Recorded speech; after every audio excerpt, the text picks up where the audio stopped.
Bendiciones, queridos amigos. El día de hoy vamos a tratar dos temas importantes en nuestra oración, que son la humildad y la paciencia. Dos virtudes que debemos llevar en el alma y que a partir de la palabra de Dios deben iluminar y como ser el fundamento de nuestra oración. La humildad en la Biblia tiene distintas presentaciones. Primeramente es la modestia, que se opone a la vanidad en los libros sapienciales. La humildad la encarna una persona que es llamada modesta. Es decir, quien tiene el modo correcto es una persona modesta. A lo mejor en la actualidad podemos hablar de una persona modesta como una persona a lo mejor sin medios económicos. Pero en realidad la palabra de Dios significa con la palabra modesta la persona que tiene el modo correcto. Por ello es modesto. El modesto sin tener pretensiones inalcanzables y razonables. Es una persona que en la palabra de Dios no se fía de su propio juicio, porque ha escuchado lo que dice el libro de los Proverbios. No te hagas el sabio con tu propia opinión.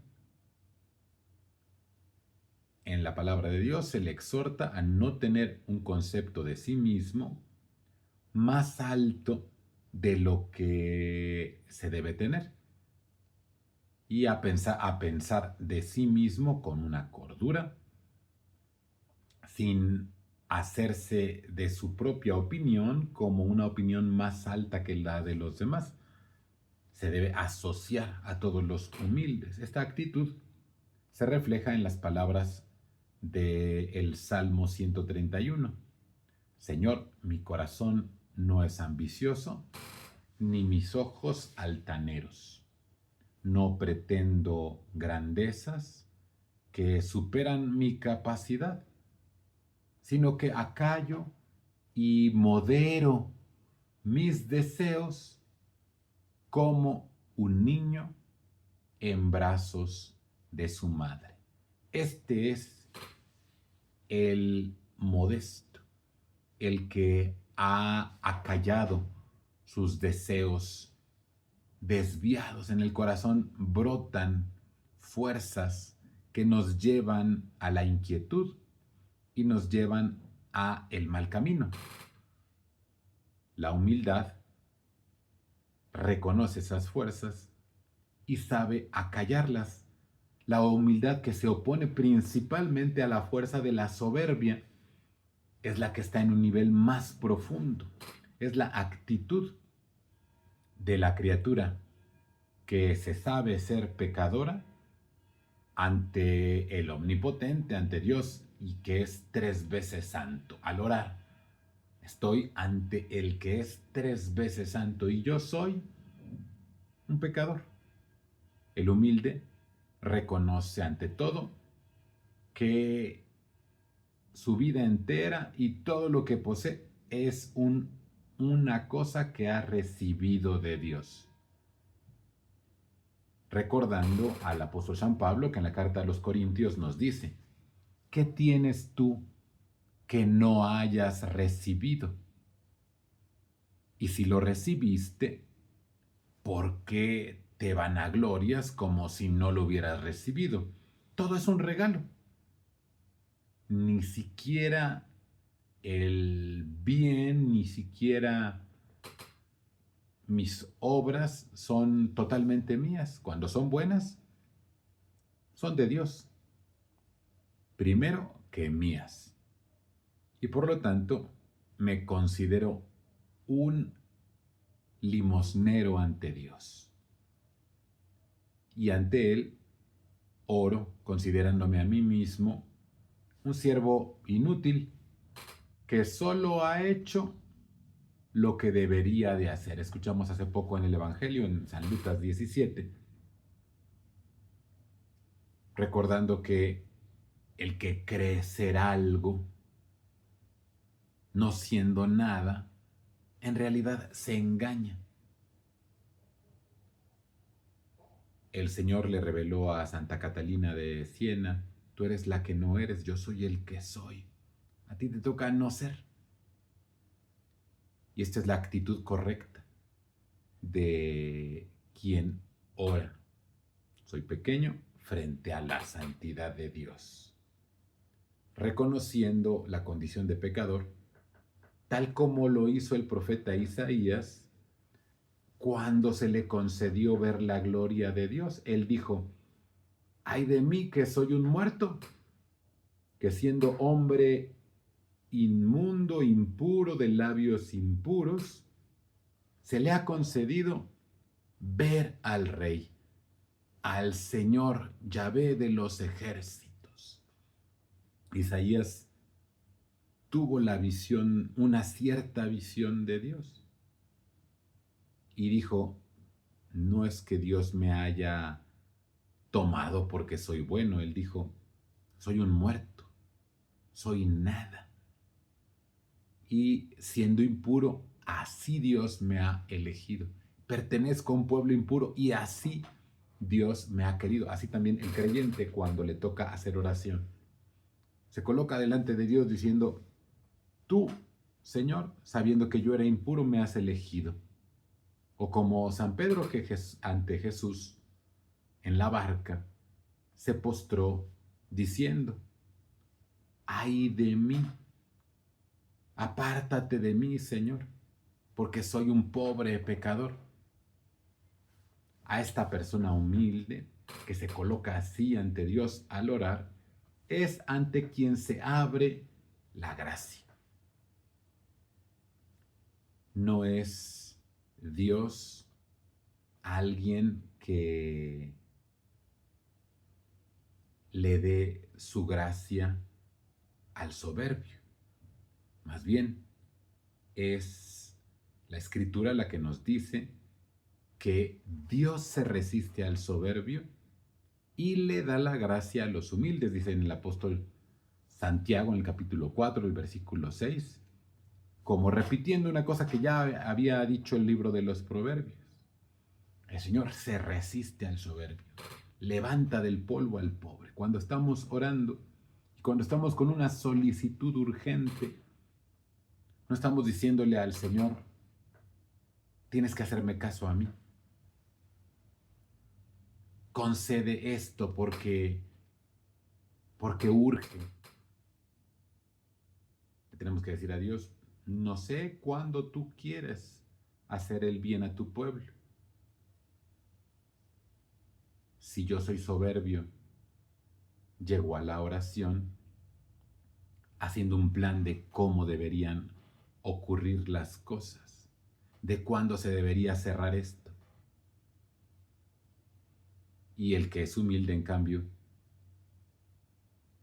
glorifica a Dios porque en la espera también Él me santifica. Es a Él a quien Dios ensalza, al humilde, no al soberbio. Ya en el libro de Samuel aparece una frase que luego la Santísima Virgen María va a decir en el Magnificat. El Señor empobrece, el Señor enriquece.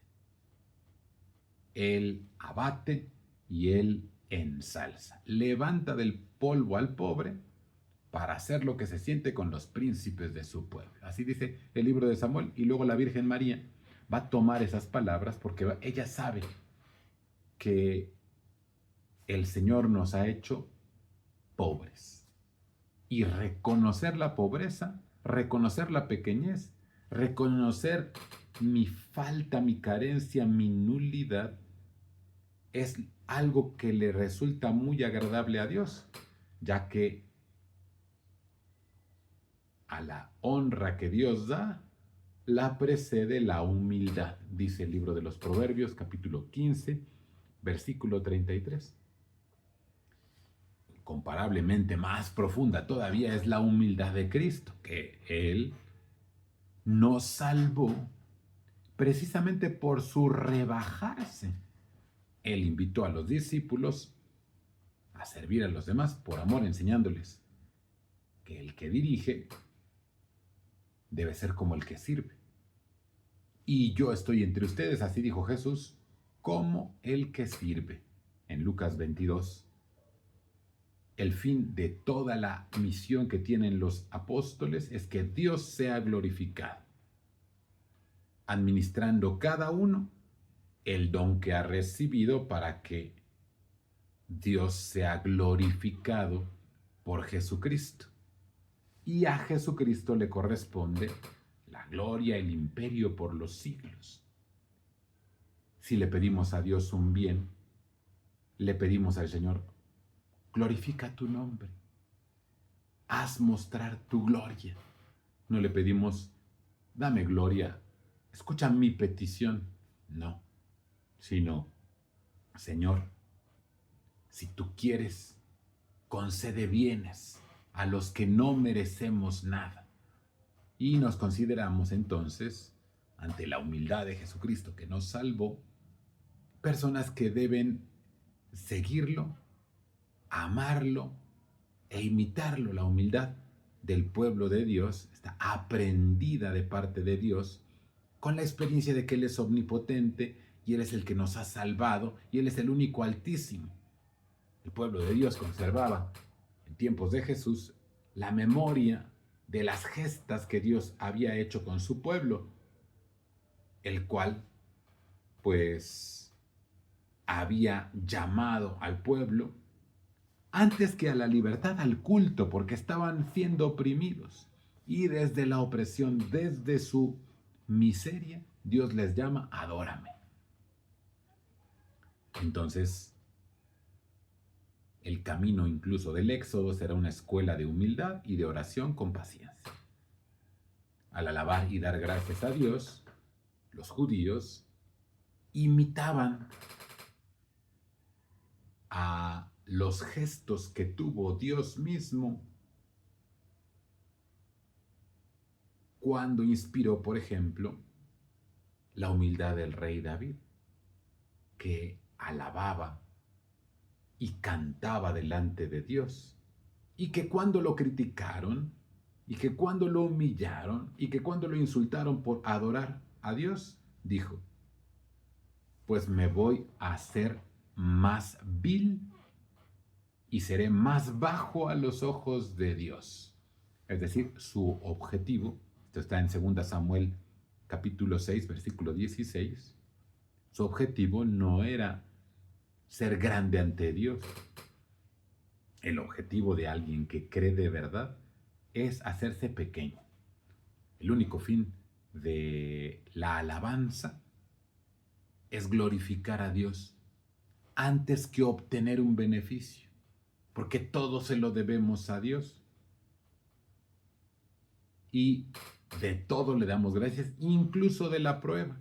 Es lo que el apóstol San Pablo le dice a Timoteo, en todo siempre, dale gracias a Dios, en todo. Y el Salmo 103 dice, bendice al Señor por todos sus beneficios. Una vida está llena de beneficios. Israel, el pueblo de Dios, también experimentó la pobreza en la prueba, en la derrota y en el exilio. Allí aprendió a adorar a Dios. No era la escuela de la adoración, el triunfo, la posesión de la tierra, el triunfo sobre los enemigos, sino el momento en que ellos estaban sometidos en la prueba, en la opresión, en la enfermedad, brotó en el pueblo de Dios la conciencia de que eran impotentes. Y la impotencia del hombre y la miseria del pecador les separa de Dios y entonces requiere de su intervención. Cuando una persona nos dice, es que yo soy muy pecador, ¿cómo voy a orar? Le tenemos que decir, precisamente, por eso necesitas una intervención de Dios. Y la oración ya es la primera intervención de Dios en nuestra vida. Seguiremos enseguida mirando esta humildad del pueblo de Dios.